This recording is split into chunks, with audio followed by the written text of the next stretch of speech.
Hello everyone, welcome to our digital library. I am doctor Khushi Sahu. जैसा कि आप लोग जानते हैं, हम लोग माइनर संहिता की एक सीरीज स्टार्ट कर चुके हैं, जिसमें प्रीवियस वीडियो में हम लोगों ने माधव निदान का पार्ट 1 देखा था।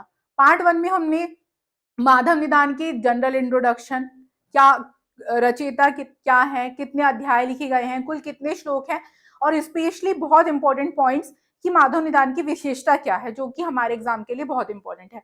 यदि आपने ये वीडियो नहीं देखा है तो वीडियो की लास्ट में आपको लिंक मिल जाएगी, या सबसे पहले आप प्लेलिस्ट वाले सेक्शन में जाकर एआईपीजीडी की प्लेलिस्ट में सबसे पहले जाकर ये वीडियो देखें, ताकि आपको आज का पार्ट 2 समझ में आ सके। और एक बहुत इंपॉर्टेंट बात कि जब वीडियो चलता है तो उसके ऊपर साइड पे आपको स्क्रीन में ऊपर साइड आपको लिंक मिलेगी, जो कि एआईपीजीटी से रिलेटेड जो प्रीवियस वीडियोस में बना चुकी हूँ, लाइक प्रीवियस ईयर में कौन से सब्जेक्ट से कितने क्वेश्चंस आए हुए हैं, क्या वेटेज है, किस तरीके से हमें प्रिपरेशन करनी है, वो भी इंक्लूडेड है। तो आपको चैनल को थोड़ा खंगालना है और आप बहुत इंपॉर्टेंट चीजें भी वहां से पा सकते हैं। तो चैनल को सब्सक्राइब करें और रेगुलर हमसे जुड़े रहें। तो आज हम क्या देखने वाले हैं? आज हम स्टार्ट करेंगे माधव निदान का पार्ट 2।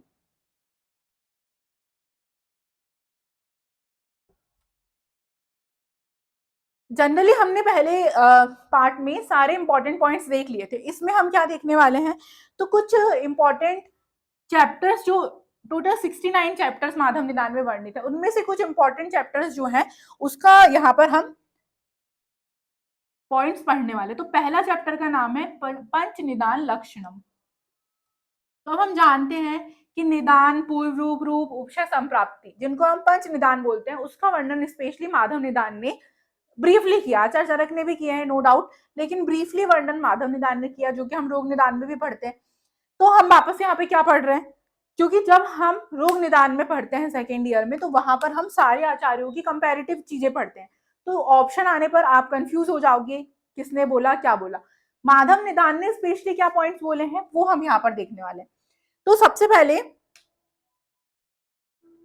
हेतु, जिसको हम निदान भी बोलते हैं, हेतु के 4 भेद आचार्य माधव ने वर्णित किए हैं। ये क्या है? तो सन्निकृष्ट,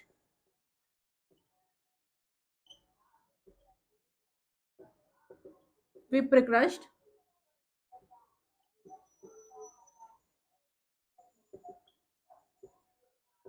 व्यपचारिक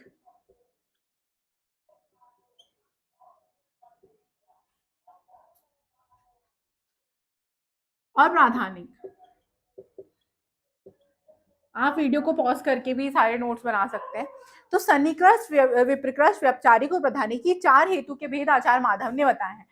अब दूसरा इसमें इंपॉर्टेंट पॉइंट ये बनता है कि सेम टू सेम यही चीज आचार्य हरिश्चंद्र ने भी बताई है।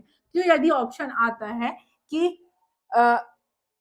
सन्निकृष्ट, विप्रकृष्ट, व्यपचारी या प्राधानिक भेद किसके अकॉर्डिंग है, तो आप पहले ही ऑप्शन देख के माधव नहीं लगा सकते, आपको पहले चेक करना पड़ेगा ऑप्शन में हरिश्चंद्र भी तो नहीं है। तो बोथ ऑफ दीज आंसर जाएगा।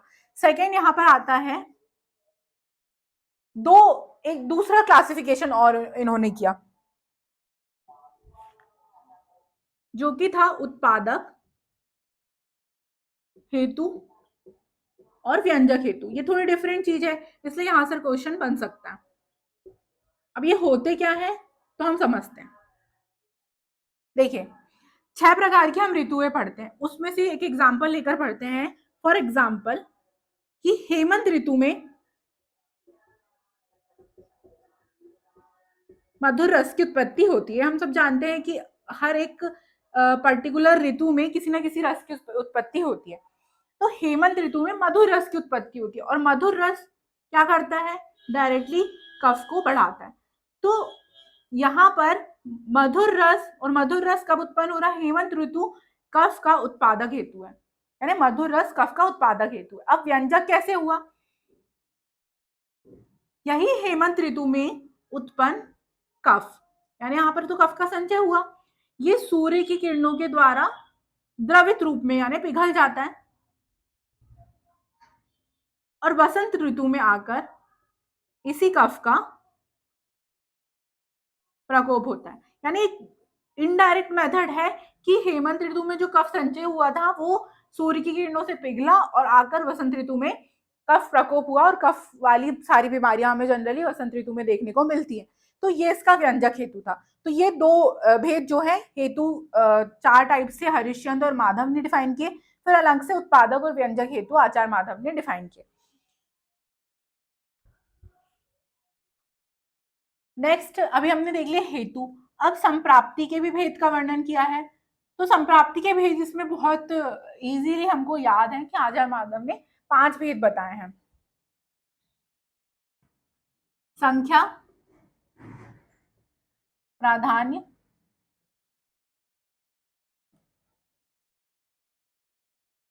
विकल्प, बल और काल। तो ये पॉइंट आपको ध्यान रखना है कि 5 भेद का वर्णन आचार्य माधव ने किया। इसमें इंपॉर्टेंट पॉइंट ये होगा कि आचार्य माधव ने विधि संप्राप्ति का वर्णन नहीं किया है, ये केवल आचार्य चरक के द्वारा माना गया है। तो यहाँ से ये क्वेश्चन बन सकता है। तो हमें क्लियरली हो गया है कि आचार्य माधव, आचार्य चरक द्वारा विधि संप्राप्ति मानी गई है। अब हम दूसरा चैप्टर स्टार्ट करते हैं हमारा, जो कि है ज्वर निदान लक्षण।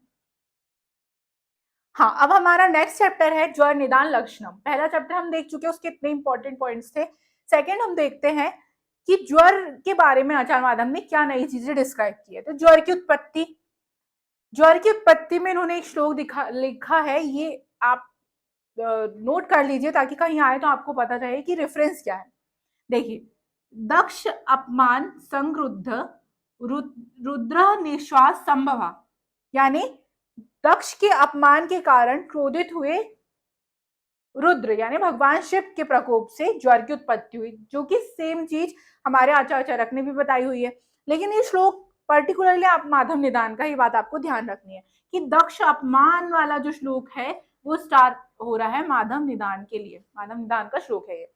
अब इन्होंने क्या बोले, ज्वरो अष्टधा, यदि श्लोक में किसी भी प्रकार की संख्या वर्णित की गई है मतलब वो पॉइंट इंपॉर्टेंट हो जाता है। तो माधव निदान के अकॉर्डिंग ज्वर के कितने प्रकार होते हैं, ये क्वेश्चन आएगा। अब आचार्य चरक ने भी कितने सारे प्रकार बताए हुए, लेकिन हम जनरली चैप्टर नंबर जहां पर हमारे सारे भेद वर्णन किए गए हैं वहां के हिसाब से ज्वर के 2 भेद मानते हैं, शीत और उष्ण वाला। इसी तरीके से माधव निदान का पूछा गया तो आप क्या मानोगे, क्योंकि श्लोक में ही अष्टधा वर्ड आ गया है, यानी पृथक, द्वंद, संघात और आगंतुक स्मृता। 3 वात पित्त कफ के, 3 उनके कॉम्बिनेशन यानी वात पित्त, वात कफ और पित्त कफ, संघात यानी सन्निपातज और आगंतुक। इस तरीके से आचार्य माधव ने ज्वर के की उत्पत्ति दक्ष के द्वारा अपमानित हुए रुद्र के प्रकोप से बताई है और 8 प्रकार के इसके भेद बताए हैं। पहला पॉइंट हमारा क्लियर है। देन आते हैं संप्राप्ति में। तो जब हम सेकेंड ईयर में थे या फिर हम लोगों ने जब फाइनल ईयर में काय चिकित्सा पढ़ी, तो एक श्लोक हमारे मुंह में बार बार रटा होता है, वो है मिथ्या आहार विहाराभ्याम दोषा आश्रया बहिर्निर्यस्य कोष्ठग्नि ज्वरदस्यु रसानु का रटा है, लेकिन पता नहीं है कि रेफरेंस क्या है। तो ये माधव निदान का है, माधव निदान का श्लोक है। ये आ सकता है पेपर में श्लोक लिखा हुआ और रेफरेंस पूछेंगे तो हमारे दिमाग में होगा चरक काय चिकित्सा लगा दो, नहीं, मिथ्या आहार विहाराभ्याम वाला जो श्लोक हमने रटा हुआ है वो है माधव निदान का। ये पार्ट आपको पर्टिकुलरली माधव निदान पढ़ने से क्लियर हो गया। बोला क्या गया है कि मिथ्या आहार विहार के कारण जो दोष है वो आमाशय में आश्रित होते हैं, वहां की जो अग्नि है, कोष्ठ में जो अग्नि प्रेजेंट है वो बाहर की तरफ यानी कोष्ठ से बाहर निकलती है, शाखाओं में जाती है और ज्वर की उत्पत्ति होती है। तो हमें मोस्टली यदि पीजी के लिए हम पर्टिकुलरली पढ़ रहे तो हमारे लिए श्लोक को पहचानना ज्यादा इंपॉर्टेंट होगा। फिर 2 इंपॉर्टेंट क्वेश्चन बनते हैं जहां पर हम बहुत कंफ्यूज होते हैं कि श्लेष्म पित्तज ज्वर इसका लक्षण क्या है और समसन्निपातज ज्वर का लक्षण क्या है। तो ऑलमोस्ट सिमिलर लक्षण होते हैं। कैसे पहचानेंगे हम, पित्त कफज या फिर श्लेष्म पित्तज ज्वर का लक्षण होता है मुहुर्दाह मुहुर्शीतम।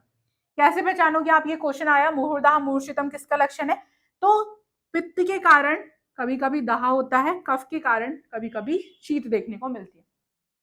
समसन्निपातज ज्वर का लक्षण क्या है, क्षणे दाह क्षणे शीतम। दोनों का मीनिंग ऑलमोस्ट सेम है, लेकिन ये वर्ड आपको पर्टिकुलरली डिफाइन करता है कि क्या है। क्षणे दाह क्षणे शीतम, क्योंकि सन्निपात है तो इसमें केवल पित्त कफ तो होंगे नहीं, वात है, पित्त है, कफ है, तो इसकी वजह से क्षण भर में ठंड लगने लगेगी पेशेंट को, क्षण भर में उसको ठंड लगने गर्मी लगने लगेगी।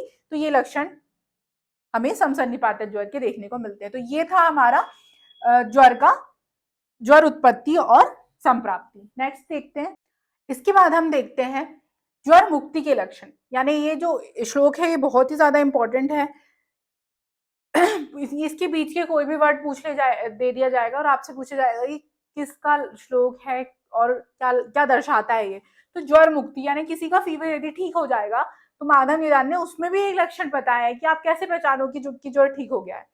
स्वेदो यानी स्वेटिंग होगी उसको, जैसे कि जनरली हम नोटिस भी करते हैं पैरासिटामोल या किसी भी प्रकार की एंटीपायरेटिक दवाइयां खाने के बाद हमें बहुत ज्यादा स्वेटिंग आती है, तो फीवर उतर जाता है। स्वेद पहचान सकते हैं हम। लघुत्वम सिर से, यानी सिर जो भारी हो रहा था, जिसमें दर्द हो रहा था, वो ठीक हो जाएगा। कंडू हो सकती है, खुजली हो सकती है लोगों को। पाकू मुखर्षी यानी मुख में पाक, या जनरली हम जिसको बोलते हैं छाले हो सकते हैं। शवतुश्च अन्न लिप्सा च ज्वर मुक्तस्य लक्षणम। इसके अलावा कहीं कहीं पर आपको स्वेलिंग भी देखने को मिलेगी। तो ये ऐसा लग नहीं रहा ना देख के कि ये ज्वर मुक्ति का लक्षण है, लेकिन ये श्लोक इसीलिए इंपॉर्टेंट होगा कि आपको इसको याद रखना पड़ेगा। स्वेदो लघुत्वम शीर्षा कंडो पाको मुखर्षि च शवतुश्च अन्न लिप्सा च ज्वर मुक्तस्य लक्षणम। ये आगे का श्लोक है, हो सकता है ये वर्ड गायब कर दे। फिर इसके बाद माधव ने कुछ स्पेशली ज्वरों का वर्णन किया है, जैसे कि विषजन्य ज्वर, औष्टिगंधक ज्वर और कामत ज्वर। ये तीन आपको केवल माधव निदान में ही देखने को मिलेंगे। इसके अलावा कुछ अन्य ज्वर आते हैं, जैसे कि गंभीर ज्वर। तो गंभीर ज्वर का जिसका लक्षण होता है अंतर्दाह तृष्णा, यानी अंदर से ऐसा लगेगा जलन हो रही है, बहुत ज्यादा प्यास लगती है, और श्वास पास की उत्पत्ति भी हो सकती है। तो गंभीर ज्वर का वर्णन हमें सुश्रुत के उत्तर तंत्र 39 में देखने को मिलता है। ये माधव निदान का नहीं है, ये मैं आपको इसलिए यहाँ पर पढ़ा रही हूँ ताकि ये अलग से ज्वर है, इसलिए आपको ध्यान रहेगा कि विषजन्य, औष्टिगंधक ज्वर और कामत ज्वर का वर्णन माधव ने किए हैं। और गंभीर ज्वर, सुश्रुत क्या होते, सुश्रुत कौन थे? सर्जन थे। सर्जन क्या होते हैं? अपनी जो काम है उसको लेकर बहुत गंभीर स्वभाव के होते हैं, सीरियस होते हैं। तो गंभीर ज्वर आचार्य सुश्रुत ने माने हैं। इसमें अंतर्दाह, श्वास, कास, उद्गम देखने को मिलता है। इसके अलावा प्रलेपक ज्वर, जिसमें लिखा है प्रलिम्प नीम गात्राणी, यानी पूरे शरीर में ऐसा लगता है कि कुछ गीला गीला सा कुछ रखा गया, कुछ लेप कर दिया गया है। शरीर में गौरवता देखने को मिलती है। मंद ज्वर देखने को मिलता है। ये प्रलेपक ज्वर का लक्षण है और ये हमें अष्टांग संग्रह में देखने को मिलता है। अष्टांग संग्रह निदान स्थान चैप्टर नंबर 2 पर प्रलेपक ज्वर का वर्णन है और बात पलासक ज्वर का वर्णन भी आचार्य बागभट्ट ने ही किया है। तो माँ से बागभट्ट, ये आप याद रख सकते हैं।